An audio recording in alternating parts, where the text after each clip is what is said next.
ఈ లెంట్ కాలం మనందర్నీ ఒక లోతైన ధ్యానంలోకి పిలుస్తోంది. రండి, ఈరోజు మనం త్యాగం, వాగ్దానం, ఇంకా మనకి అప్పగించబడిన ఒక పవిత్రమైన బాధ్యత, ఈ అంశాలపై కాస్త మనసు పెడదాం. సరే, మన ఈ ధ్యానాన్ని మొదలుపెట్టే ముందు దేవదాసు అయ్యగారు చేసిన ఈ ప్రార్థనతో మన హృదయాలను సిద్ధం చేసుకుందాం. ఇది మనకొక మార్గదర్శిగా ఉంటుంది. ఆ ప్రార్థనలో ఉన్న స్ఫూర్తితోనే ఈరోజు మనం దేవదాసు అయ్యగారి ప్రసంగంలో ఉన్న లోతైన అంతరార్థాలను, వాటిని ఇంకాస్త వివరంగా తెలుసుకునే ప్రయత్నం చేద్దాం. సరే, మరి ఈ ధ్యానంలో మనం ఏమేం చూడబోతున్నాం? ముందుగా ప్రారంభవాక్యం చూస్తాం. ఆ తరువాత దేవుని వాగ్దానం ఎలా అప్పగించబడిందో చూద్దాం. అలాగే క్రీస్తు స్వీయ అర్పణ, ఆయన ఎలా అప్పగించబడ్డారు, శిష్యులకు ఆయన ఏమి అప్పగించారు, చివరిగా మనకు ఏమి అప్పగించబడింది, ఇలా ఈ 6 అంశాల గురించి మనం మాట్లాడుకోబోతున్నాం. వీటన్నింటిలో కామన్ పాయింట్ ఏంటంటే అప్పగించడం. రైట్, మనం ఇప్పుడు మన ధ్యానానికి మూలమైన అంశంలోకి వెళ్తున్నాం. ఇదంతా ఎక్కడ మొదలవుతుందంటే లూకాసు వార్త 18వ అధ్యాయం 32వ వచనంలో ఉన్న ఒకే ఒక శక్తిమంతమైన మాట దగ్గర. ఆ మాట ఏంటంటే అప్పగించుట. ఈ ఒక్క పదమే ఈ మొత్తం విశ్లేషణకు కేంద్రం. అంటే నమ్మకంతో ఒకరి సంరక్షణకు ఇవ్వడం.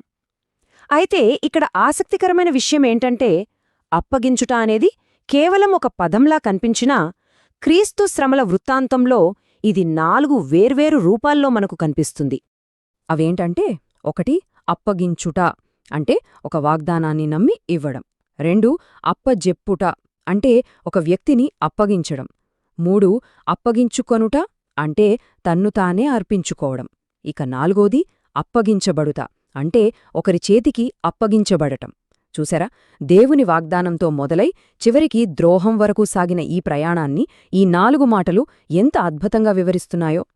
సరే, మొట్టమొదటి అప్పగింత గురించి మాట్లాడుకుందాం. అసలు ఈ కథ ఎక్కడ మొదలైంది? ఇది యేసు జననానికి చాలా ఏళ్ల ముందే, అంటే శతాబ్దాల ముందే మొదలైంది. అవును, దేవుడు మానవాళికి ఒక వాగ్దానాన్ని అప్పగించటంతోనే దీనికి బీజం పడింది. మొదట ఆదాముకు ఆ వాగ్దానం కేవలం ఒక మాట రూపంలో చెప్పబడింది. ఆ మాట తరతరాలుగా ఒకరి నుండి మరొకరికి చేరింది. ఎన్నో ఏళ్ల తర్వాత మోషే కాలంలో ఆ మాట మొదటిసారిగా గ్రంథరూపంలో, అంటే రాతరూపంలోకి వచ్చింది. ఆ తర్వాత వచ్చిన ప్రవక్తలు ఆ వ్రాయబడిన వాక్యాన్ని ఎంతో జాగ్రత్తగా భద్రపరిచారు. చూడండి, ఒక మాట ఎలా వాగ్దానంగా మారి గ్రంథంగా భద్రపరచబడిందో. ఇప్పుడు మనం రెండో అప్పగింతలోకి వస్తున్నాం. కాలం గడిచింది. లేఖనాల్లో భద్రంగా ఉన్న ఆ వాగ్దానం ఇప్పుడు ఒక వ్యక్తిగా రూపుదాల్చింది. ఆయనే యేసుక్రీస్తు. మరి ఆ వాగ్దాన పురుషుడు ఏం చేశారు? ఆయన తన పరిచర్య ద్వారా, తన జీవితం ద్వారా తనను తాను ప్రజలకు పూర్తిగా అప్పగించుకున్నారు. అదెలా అంటే, ఆయన సత్యాన్ని బోధించారు, రోగుల్ని బాగుచేశారు, పాపుల్ని క్షమించారు. అంతేనా? ఆకల్తో ఉన్నవాళ్లకు ఆహారం పెట్టారు, చనిపోయిన వాళ్లని బ్రతికించారు, దయ్యాలను వెళ్లగొట్టారు, ప్రతి ఆపద నుండి ప్రజల్ని కాపాడారు. చివరకు తన శత్రువులను కూడా ప్రేమించి క్షమించారు. అంటే ఆయన చేసిన ప్రతి పనిలో, ప్రతి క్రియలో తనుతాను ప్రజలకు అప్పగించుకుంటూనే ఉన్నారు. ప్రజలు ఆయనను ఆయన క్రియల ద్వారానే తెలుసుకున్నారు. అయితే ఇక్కడే మనస్సును కలిచివేసే విషయం ఉంది. తనను తాను ఇంతలా ప్రజలకు అప్పగించుకున్న ఆ ప్రభువుకు తిరిగి ఏం లభించింది? గౌరవమా? ఆరాధననా? కాదు, ద్రోహం. ఒక పవిత్రమైన నమ్మకానికి ద్రోహం జరిగింది. ఆయన్ని ఎలా స్వీకరించాల్సింది?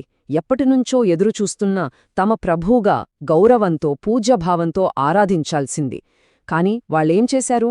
ఆయన్ని పట్టుకొని చంపమని అన్యులకప్పగించారు. ఒకప్పుడు మరియా ఆ ప్రవచనాలను తన హృదయంలో ఎంత భద్రంగా దాచుకుందో అలా ఆయనను భద్రపరుచుకోవాల్సింది పోయి, ఆయన సేవ పొందిన ప్రజలే ఆయనను శత్రువుల చేతికి అప్పగించారు. ఇక్కడ దేవదాసు అయ్యగారు చెప్పిన ఒక మాట మనల్ని ఆలోచింపజేస్తోంది. ఆ క్రూరమైన వైరుధ్యాన్ని చూడండి. ఏ చేతులైతే రోగులను స్వస్థపరిచాయో అవే చేతులకు బంధనాలు వేశారు. ఏ పాదాలైతే అలసిపోయిన వారి దగ్గరకు నడిచి వెళ్లాయో అవే పాదాలకు సంకెళ్లు వేశారు. ఎంత బాధాకరం కదా! కాని ఈ కథ కేవలం ద్రోహంతోనే ముగిసిపోలేదు, అక్కడితో ఆగిపోలేదు. పునరుత్థానం ఒక కొత్త అధ్యాయానికి నాంది పలికింది. ఆ పునరుత్థానం తర్వాత మరో ముఖ్యమైన, ఒక నూతనమైన అప్పగింత జరిగింది. పునరుత్థానం తర్వాత ప్రభు తన శిష్యులతో ఏమన్నారంటే, మీరు భూదిగంతముల వరకు వెళ్ళండి, నా బోధను అందరికీ వినిపించండి, నమ్మిన వాళ్లకు బాప్తిస్మమివ్వండి అని. అంటే ఆయన తన జీవితకాలపు పనిని, తన సందేశాన్ని, తన లక్ష్యాన్ని ఇప్పుడు తన శిష్యులకు అప్పగించారు. వారి ద్వారా సంఘానికి అప్పగించారు. ఇదంతా మనల్ని ఒక చివరి, చాలా ముఖ్యమైన, ఇంకా చెప్పాలంటే చాలా వ్యక్తిగతమైన అంశం దగ్గరికి తీసుకువస్తుంది. అదేంటంటే, సరే, దేవుడు వాగ్దానం అప్పగించారు, క్రీస్తు తనను తాను అప్పగించుకున్నారు, శిష్యులకు కార్యాన్ని అప్పగించారు. మరి మన చేతుల్లో ఏమి అప్పగించబడింది? ఒకసారి గమనిస్తే మనకు 2 గొప్ప విషయాలు అప్పగించబడ్డాయి. ఒకటి, దేవుని ద్వారా అప్పగించబడినవి. అవేంటంటే మాట రూపంలోని వాగ్దానం మరియు గ్రంథరూపంలోని వాక్యం. రెండోది క్రీస్తు ద్వారా అప్పగించబడినవి. అంటే ఆయన పూర్తి చేసిన కార్యం, అదే సువార్త. ఇంకా ఆయన మనకిచ్చిన కొనసాగుతున్న లక్ష్యం, అదే ఆజ్ఞ. అంటే దేవుడు అప్పగించిన వాగ్దానానికి, క్రీస్తు అప్పగించిన లక్ష్యానికి, ఈ 2 పవిత్ర వారసత్వాలకు మనమే సంరక్షకులమన్నమాట. సో ఈ ధ్యానం చివరిగా మన ముందు ఒక పెద్ద ప్రశ్ననుంచుతుంది, ఒక సవాలును విసురుతుంది. ముఖ్యంగా ఈ లెంట్ కాలంలో మనమందరం మనల్ని మనం వేసుకోవాల్సిన ప్రశ్నది.